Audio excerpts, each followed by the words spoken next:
for inviting me to be with you today. I'll start sharing my slides momentarily, but I just wanted to take a chance to say hello to everyone.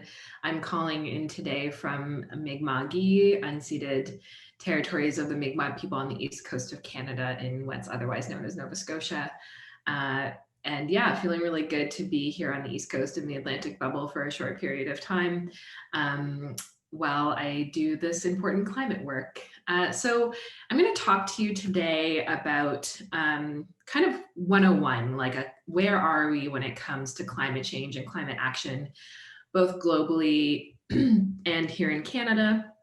And then I'm going to zero in on the contributions to climate change and climate action from the land use and agricultural sectors, again, both globally and here in Canada, and talk a little bit about some of the work that's being done right now to push some climate solutions, particularly some food grower oriented climate solutions forward. I will offer the caveat that I am not a climate and agriculture expert. There are other experts probably on the line and who you've heard from today who can get more into the nitty gritty of some of these policy solutions. But I am here to kind of give you the overview. All right, so here we go. In 2019, the UN released its annual emissions gap report, which tells us the kind of gap between the place where we need to get on reducing global carbon emissions and where we are. It also describes the gap between promises that have been made by countries who are signatories to the Paris Agreement and the level of ambition that we need to be seeing to hold global warming to 1.5 degrees Celsius. And in 2019, the UN emissions gap report told us that we are really on the brink of missing the opportunity to limit global warming to 1.5 degrees. So if we rely on all of the commitments that have been made under the Paris Agreement so far and add them all up, we get to at least 3.2 degrees Celsius of warming by the end of the century.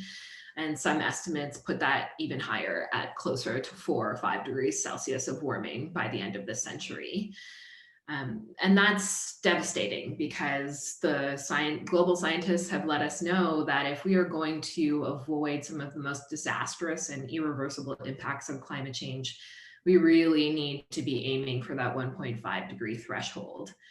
The world has already warmed by about 1 degree on average globally, but that's just an average. So that means there are some parts of the world that have warmed a little bit less than 1 degree.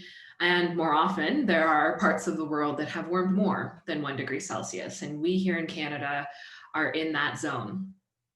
In Canada, on average, we are warming at about twice the global rate. So temperatures have gone up over 2 degrees Celsius over the course of the last century. And in the north of Canada, that's even worse. We see about 3 times the average rate of global warming happening in the north of Canada. So we've seen about 3 degrees of warming there over the course of the last 50 years. I keep talking about 1.5 degrees. Why is this such an important number?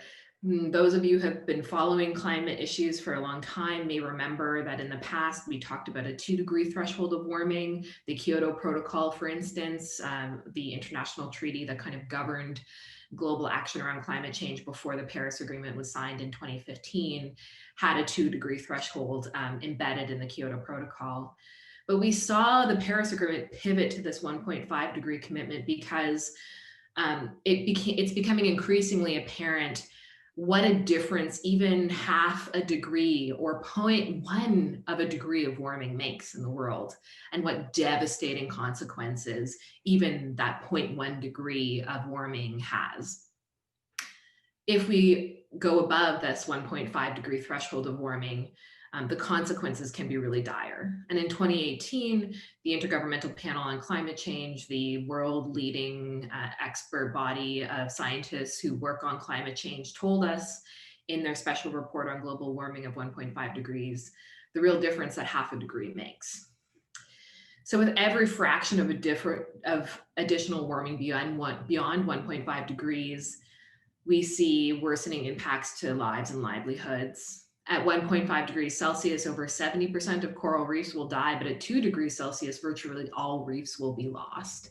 We know that coral reefs can be rehabilitated given time, but if we don't have any coral reefs left to rehabilitate, that means that that part of our ecosystem is just gone forever. The frequency and intensity of drought, storms, and extreme weather events are increasingly likely above 1.5 degrees of warming. So you saw in the earlier slide that we've warmed on average about 1.1 degree over the course of the last century. That 0.1 degree has happened over the course of the last 10 years or so. And I think all of us can witness the extremity of weather events that have increased over the course of that last decade and are attributable to just this average warming of 0.1 degrees Celsius. Insects, which of course are vital for pollination of crops and plants, are likely to lose half of their habitat at 1.5 degrees. But the likelihood of these insects losing half of their habitat doubles at 2 degrees Celsius of warming.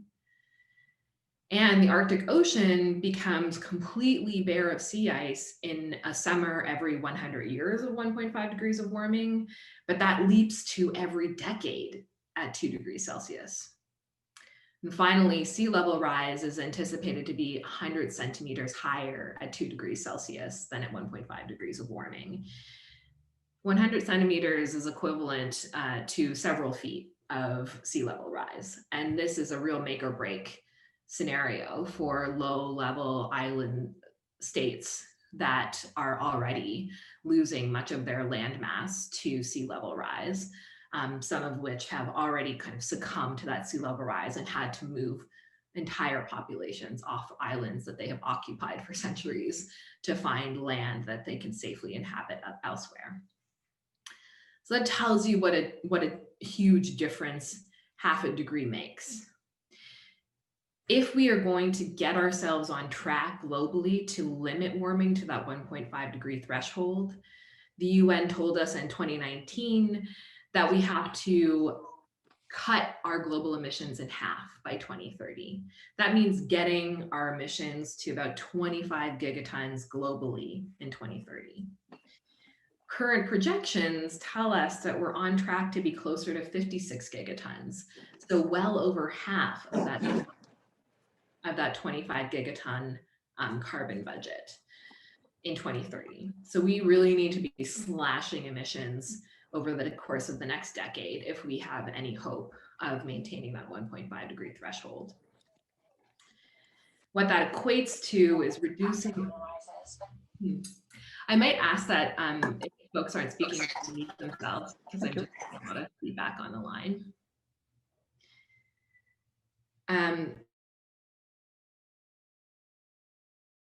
All right, thank you.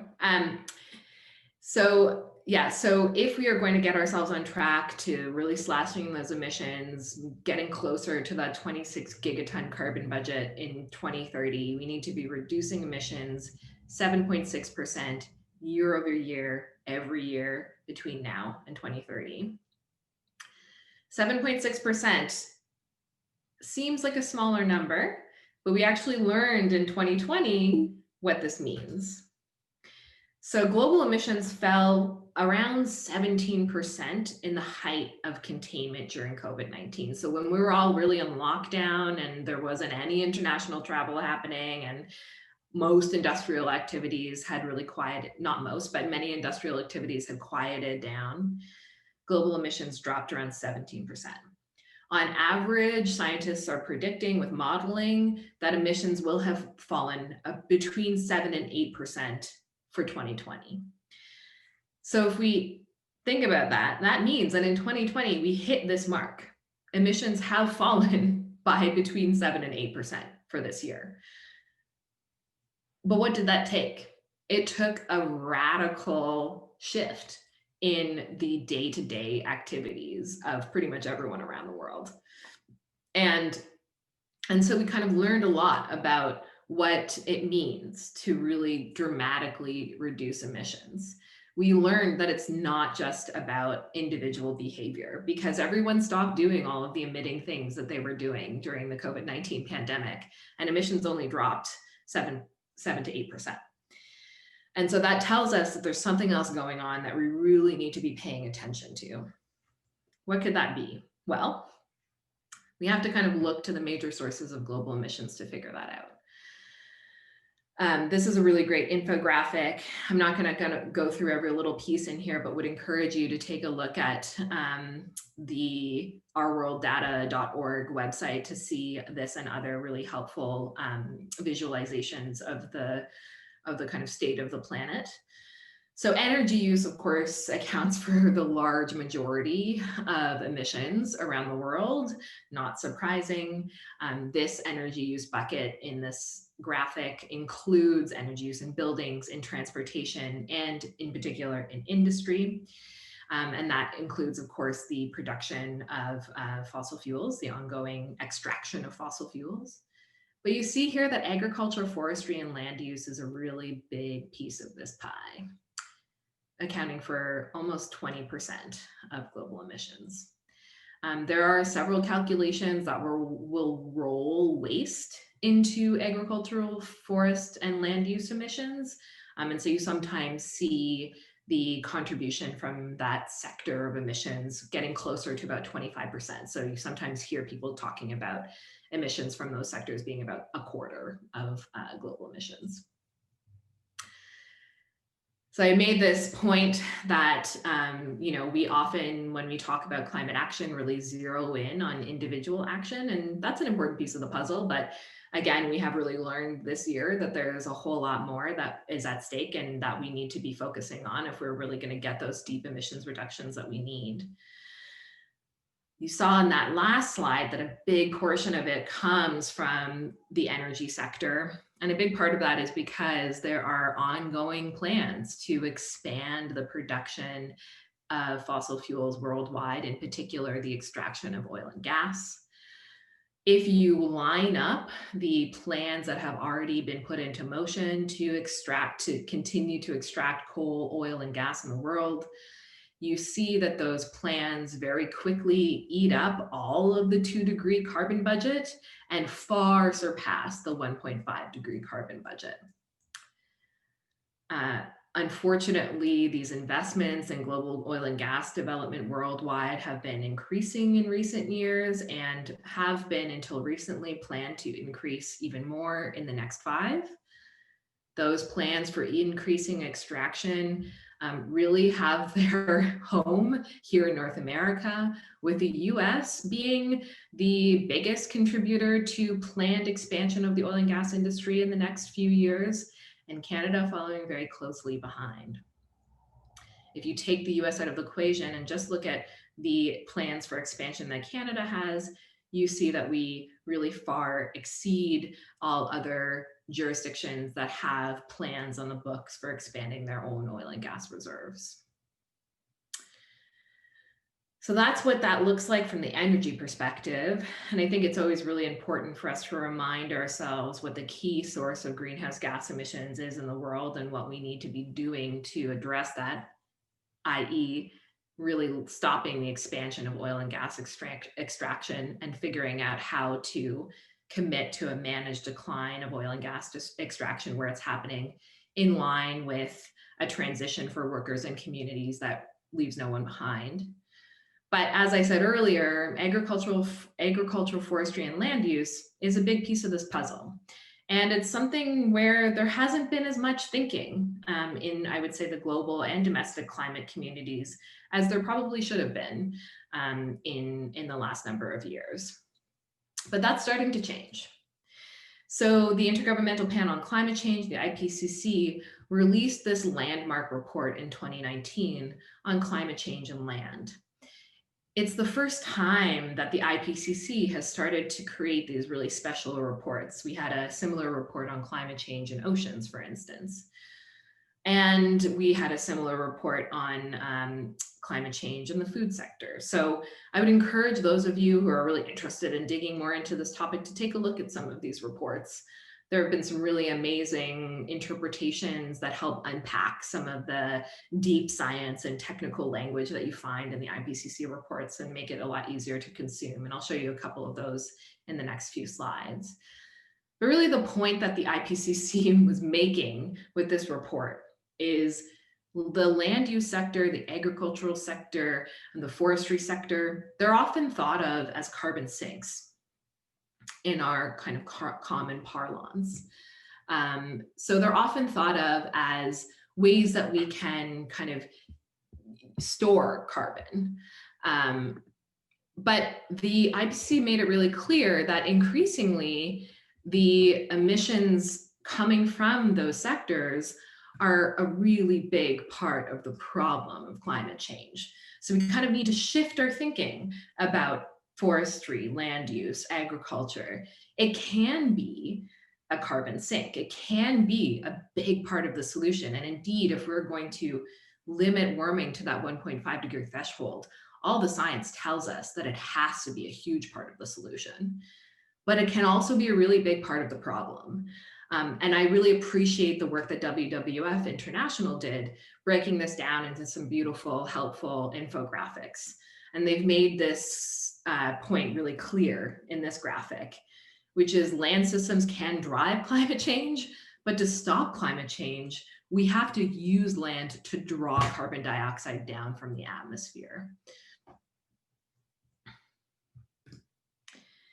And how do we do that? Well, the IPCC report, again, presented here in a really helpful, easily digestible way, makes a series of recommendations of the areas that we need to look into more to turn the land use sector into a climate solution rather than a climate change driver. I'm not going to name every single thing in this slide. I'm sure that the slides will be made available afterward. And you can go to the WWF website and just search IPCC Land Report and take a look at this really amazing infographic work that they've done to unpack this meaty report. And later on, I'm going to talk a little bit about some of the work that's being done in Canada to make these kinds of recommendations a reality. Speaking of Canada, where do we stand in terms of our emissions profile? Well, unfortunately, Canada has never met an emissions reduction goal that it couldn't miss. We've been setting and missing climate targets in this country since the early 1990s. And this gives you a glimpse into the climate commitments we have made since 1992 and the distance between those climate commitments and the reality of Canadian emissions over those time periods. So here we are in 2020. We are going to significantly exceed the 2020 emissions reduction goal that we set in 2009 in Copenhagen. And we're looking forward to the 2030 goal that we set in Paris in 2015. But unfortunately, modeling tells us that we're currently about 100 megatons away from meeting that 2030 goal of reducing emissions by 30% below 2005 levels by 2030. And that goal in and of itself is insufficient. So not only do we need to be closing the gap of 100 megatons between where the modeling tells us we're going to be in 2030 and the goal that we've currently set, but we need to be doing a lot better than that current goal if we're going to deliver our fair share of the global effort to confront climate change. Where do Canadian emissions come from?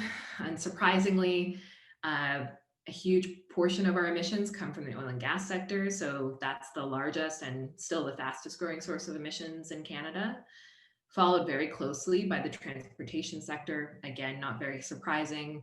This is a large country. People spend a lot of time trying to get around it, and we don't have as many sustainable or low carbon transportation options as other parts of the world might. Agriculture is in there. It's a player. It's about 10% of emissions in Canada. Currently, the federal government is operating with a climate plan known as the PanCanadian Framework on Climate Change and Clean Growth. This plan was introduced in 2016, so a year after Canada was at the global Paris talks, the global climate Paris talks in late 2015. This plan lays out over 50 policies to reduce emissions in Canada and transform our economy to really take part in the burgeoning clean economy that's becoming a dominant force in the global economy. But when it comes to forestry, agriculture, and waste, it doesn't have a whole lot to say. So it didn't leave these sectors out entirely, but it is, I would say, one of the thinnest elements of the Pan-Canadian Framework. And you can see here that the new steps that were laid out in the PCF, the Pan-Canadian Framework, for the forestry, agriculture, and waste sectors, maybe hit on a couple of good points, but didn't actually deliver any new prominent policy or investment features. So this was a bit of a gap in the Pan-Canadian Framework and Canada's plans for how we tackle climate change, in the same way that it has been, as I said earlier, a bit of a gap in the ways that the international climate regime has been thinking about climate change and climate solutions. As I said earlier, there is a gap between our stated ambition in Canada and where modeling tells us we're going to go. And this slide just breaks down where those gaps are within the Pan-Canadian Framework. So this is actually a graphic from that 2016 document. Since then, that gap that they were projecting back in 2016 has grown significantly, and that's because emissions continue to rise in the country. I said earlier, we need to be doing a whole lot better in Canada than our current 2030 emissions reduction goal. We at Climate Action Network Canada calculate that our goal needs to at least double in its ambition. So Canada should be striving to reduce its emissions domestically right here in Canadian soil by at least 60% below 2005 levels by 2030. And we need to be dramatically scaling up the support that we provide to other parts of the world as they struggle to mitigate climate change and adapt to the disastrous impacts that they're experiencing amidst the climate crisis. So, what does this all mean here in 2020? I've given you the context. I've given you the sense of where the gaps exist and how we need to be filling them. But then, of course, a global pandemic hit, and civil society all across Canada really rose to this moment.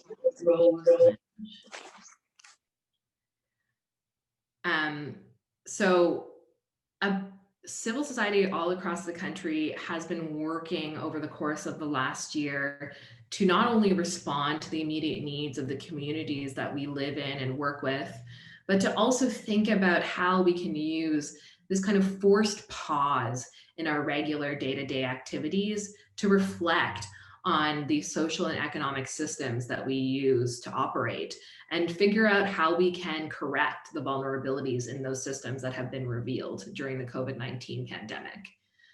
Something that I've been really privileged to be a part of, and that we at Climate Action Network Canada have put a lot of our energy into over the course of the last year, is in the movement for a just recovery. And this is a movement that is based around 6 principles that hundreds of civil society groups across the country came together to draft in the early days of the pandemic. We released these 6 principles in late May of 2020. And since then, about 560 organizations from every corner of progressive civil society in Canada have signed on to these principles. I'll let you take a look at the high-level headlines from each of those principles here. The real message, or the take-home message, is we wanted to create a home where the amazing detailed policy recommendations that were being offered all across progressive civil society could come together and share a banner or sentiment of how we feel a Canadian society needs to be transformed, and the ways in which Canadian governments need to be prioritizing their policy decisions and investments over the course of the next months and years. So these are high-level principles, and we felt that each of the organizations that endorsed these principles could dig down into the details under the larger banner of just recovery and offer those technical recommendations, those policy options to governments as we look to design those policy and investment opportunities that can help us build back better. So it's been such an honor to be a part of this process, and also such an incredible experience to see the wealth of recommendations that have been emerging, not just under the banner of Just Recovery, but across Canada and across Canadian communities and across Canadian civil society. And one of the places where that has been happening is in Farmers for Climate Solutions. I think you'll hear a little bit about the work that Farmers for Climate Solutions has been doing, and the partner organization Sea Change has been doing over the course of the last year in future conversations, or maybe you've already heard from them. But I just really wanted to plug the incredible work that's happening here that we really have nothing to do with, although there are members of Climate Action Network Canada who are taking part in this initiative.